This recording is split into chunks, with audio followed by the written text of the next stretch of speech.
नमस्कार, मैं हूं महेश शुक्ला और आप देख रहे हैं बिहार सत्याग्रह 2020। पहले चरण की वोटिंग हो चुकी है। कोरोना को देखते हुए वोटिंग परसेंटेज ठीक कहा जा सकता है। करीब 54% मतदान हुआ है। वोटर कोरोना प्रोटोकॉल का पालन करते हुए मतदान करने पहुंचे।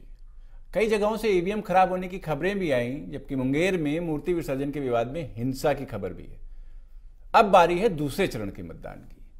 दूसरे चरण के चुनाव प्रचार के लिए राजनीतिक दलों ने कमर कस ली है।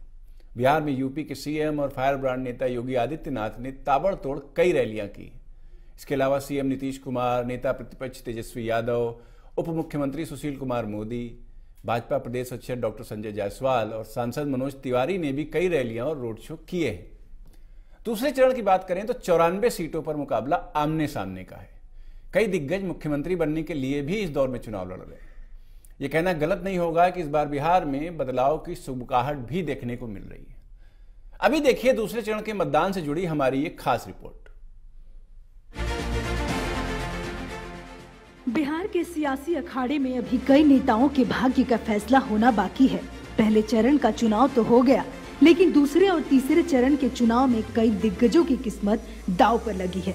दूसरे चरण में 17 जिलों की 94 विधानसभा सीटों पर चुनाव होने हैं और ये 94 सीट अपने आप में महत्वपूर्ण बनी हुई है। इस सीट पर कई ऐसे दिग्गज हैं जिनकी साख दांव पर लगी है। जातीय समीकरण का भी इन सीटों पर काफी ज्यादा प्रभाव है। रणभूमि में उतरे नेता एक दूसरे को पटखनी देने के लिए व्याकुल नजर आ रहे हैं। वहीं हॉट सीटों की लिस्ट में पूर्वी चंपारण, पश्चिमी चंपारण, सीतामढ़ी, शिवहर, मधुबनी, दरभंगा, मुजफ्फरपुर, गोपालगंज, सिवान, सारण, वैशाली, समस्तीपुर, बेगूसराय, खगड़िया, भागलपुर, नालंदा और पटना है। इन सभी विधानसभा सीटों पर राजनीतिक पंडितों से लेकर आम लोगों की नजर टिकी हुई है। दूसरे चरण में आरजेडी की साख दांव पर लगी है, तो नीतीश कुमार के नेतृत्व वाली एनडीए सरकार के 3 मंत्रियों की किस्मत का भी फैसला होना है। इस चरण में पटना, मिथिलांचल, कोसी और सारण प्रमंडल की सीटों पर नीतीश कुमार की पार्टी का दबदबा रहा है। पिछले चुनाव में इन्हीं इलाकों में आरजेडी भी बड़ी पार्टी बनकर उभरी थी। राज्य की मनेर विधानसभा सीट से आरजेडी ने विधायक भाई वीरेंद्र को एक बार फिर से चुनावी मैदान में उतारा है। वहीं एनडीए के धड़े से यह सीट बीजेपी के खाते में गई है और उसने यहां से निखिल आनंद को टिकट दिया है। दूसरे चरण में कई ऐसे प्रत्याशी हैं जो चुनावी रण में दमखम के साथ नजर आ रहे हैं।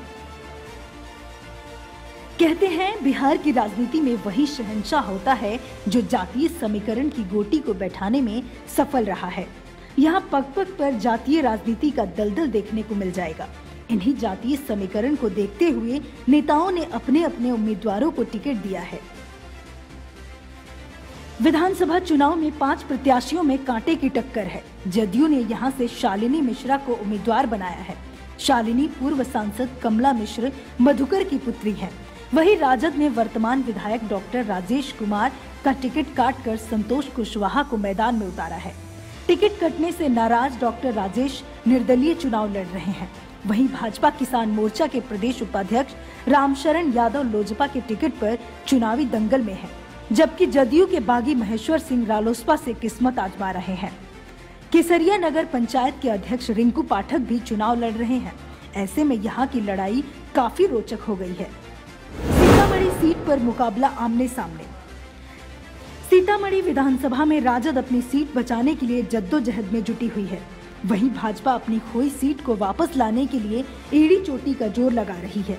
इस सीट पर लड़ाई बिल्कुल आमने सामने की दिख रही है। 2015 में 63.37% मतदान हुआ था, जिसमें लगभग 49% मत पाकर राजद उम्मीदवार ने विजय हासिल की थी। राजद का माई समीकरण फिर से फिट बैठता है तो इस सीट पर एनडीए को मुश्किलों का सामना करना पड़ सकता है। चुनाव में मोदी फैक्टर के साथ वैश्य और अगड़ी पिछड़ी जाति का वोट भाजपा की नैया पार लगा सकता है, जो उसका आधार वोट है। शिवहर सीट पर मुकाबला आमने सामने। शिवहर विधानसभा सीट पर कुल 15 उम्मीदवार मैदान में हैं, जिसमें मुख्य मुकाबला जनता दल यूनाइटेड के मोहम्मद शरफुद्दीन और राष्ट्रीय जनता दल के चेतर आनंद के बीच है। जन अधिकार पार्टी की तरफ से मोहम्मद वामिक भी मैदान में हैं। शरफुद्दीन ने पिछले चुनाव में जीत हासिल की थी। शिवहर विधानसभा सीट पर इस बार कुल 22 लोगों ने नामांकन दाखिल किया था, जिसमें 21 आवेदन सही पाए गए। एक उम्मीदवार ने नाम वापस लिया। इस तरह से इस सीट पर 15 उम्मीदवारों के बीच मुकाबला है।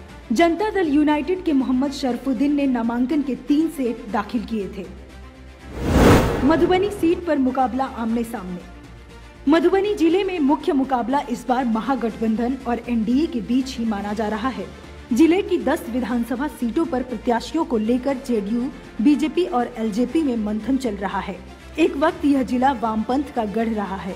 अब यहाँ दूसरे दलों ने अपने जड़ें मजबूत करनी शुरू कर दी है। 2019 के लोकसभा चुनाव में बीजेपी के अशोक कुमार यादव ने भारी मतों के साथ जीत दर्ज की थी। बिहार राजनीति के लिहाज से काफी अहम राज्य माना जाता है। दूसरे चरण की 94 सीटों के लिए नामांकन वापसी के बाद 1464 उम्मीदवार चुनावी मैदान में हैं और इन उम्मीदवारों के भाग्य का फैसला जनता 3 नवंबर को करेगी।